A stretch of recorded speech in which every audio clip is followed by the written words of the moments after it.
18 years have passed since American Hot Rod last aired, and people are still searching for the cast. What happened to them? Who ended up in jail? Who died? The answers are not what most people expect, and one of them will genuinely surprise you. American Hot Rod wasn't like most reality shows. Every episode followed a real crew racing against real deadlines inside Boyd Coddington's shop in La Habra, California. No scripts. No staged drama. Just tempers flaring, deadlines tightening, and incredibly expensive custom cars taking shape under pressure. It aired on TLC and the Discovery Channel from 2004 through 2007, producing 5 seasons before vanishing far sooner than anyone expected. But here's what made it truly different from every other show on television at the time. At the center of everything stood Boyd Coddington, a man so respected in the automotive world that Hot Rod magazine once compared him to Stradivarius, the legendary violin maker whose name became shorthand for unmatched craftsmanship. Boyd had won the prestigious America's Most Beautiful Roadster Award 7 times, including 6 in a row. 2 of his creations sat permanently inside the Peterson Automotive Museum. Viewers tuned in for the cars, but they stayed for the chaos. And behind that chaos was a business that only existed because Boyd existed. That distinction would matter more than anyone realized. But before Boyd's story ended, someone else in that shop was quietly fighting a battle the cameras could barely capture. Roy Schmidt was never the loudest person in the room. He was a sheet metal specialist turned full-time fabricator, the kind of craftsman who let the quality of his work speak for him. While other cast members shouted and slammed tools, Schmidt shaped raw metal into finished body panels that made the most ambitious builds possible. Retrospectives on the series describe him consistently as steady, skilled, and essential, someone who kept projects moving when schedules became impossible. And then came the news that hit the crew quietly and hard. According to production records, Roy Schmidt died on October 27, 2005, at the age of 64, after battling lung cancer. His illness had been ongoing for some time, which meant the people working beside him every day had been watching a colleague fight a serious disease while the cameras kept rolling. What makes this moment stand out even now is the timing. His death occurred during filming associated with Season 4. The crew didn't stop. The shop still had deadlines, customers still had cars waiting, and production continued. Viewers watching those episodes had no idea they were seeing a team quietly grieving behind every weld and grind. His final appearances remain part of the show's permanent record. You can still watch them today. And yet, as devastating as that loss was, it wasn't the death that killed the show. That came 3 years later, and when it arrived, it didn't just remove a cast member. It closed the doors forever. February 27, 2008. Boyd Coddington died at Presbyterian Intercommunity Hospital in Whittier, California. He was 63 years old. He had undergone surgery related to a perforated colon, and complications followed: sepsis, kidney problems, and a body already weakened by a lifetime of diabetes. The man who had built one of the most recognized names in American hot rod culture was suddenly gone. And here's where American Hot Rod's story becomes genuinely unlike anything else in reality television history. Most shows survive the loss of a major personality. They recast, they reformat, they keep going. American Hot Rod had no such option.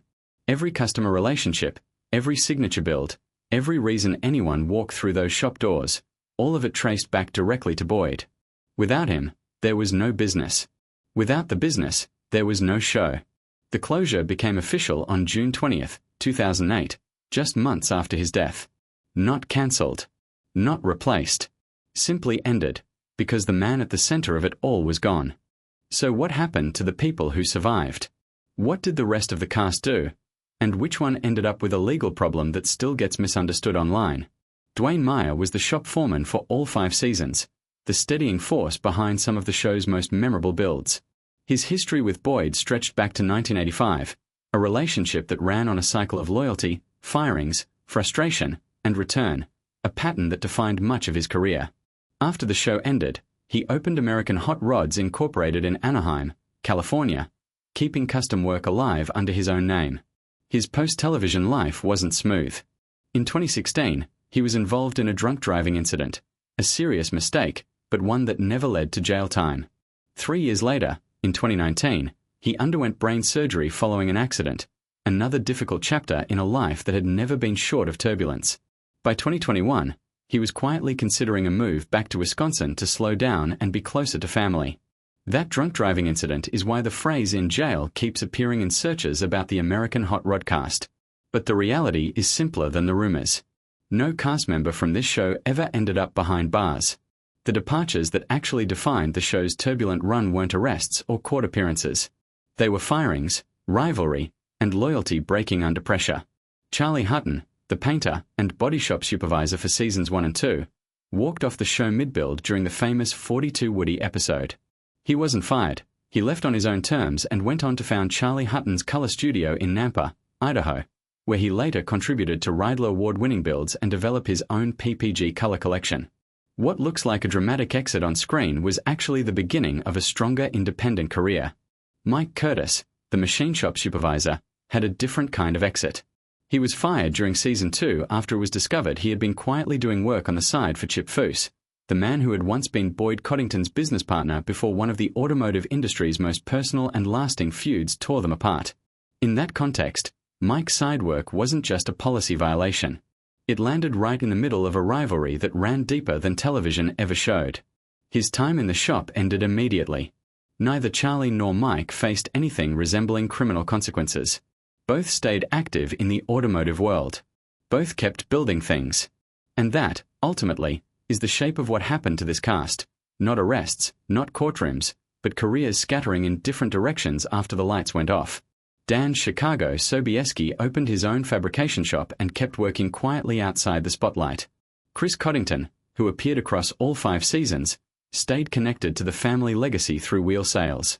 Joe Coddington did the same, managing collectible-focused business work tied to Boyd's name. Every surviving cast member from American Hot Rod is alive in 2026.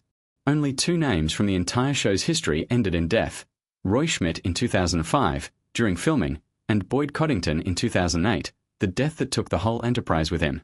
No cast member is in prison. No dramatic arrests. Just 2 real losses: a legendary shop that closed its doors on a summer day in 2008, and a group of craftsmen who scattered across the automotive world to keep building long after the cameras stopped rolling. The real story of American Hot Rod isn't about crime or scandal.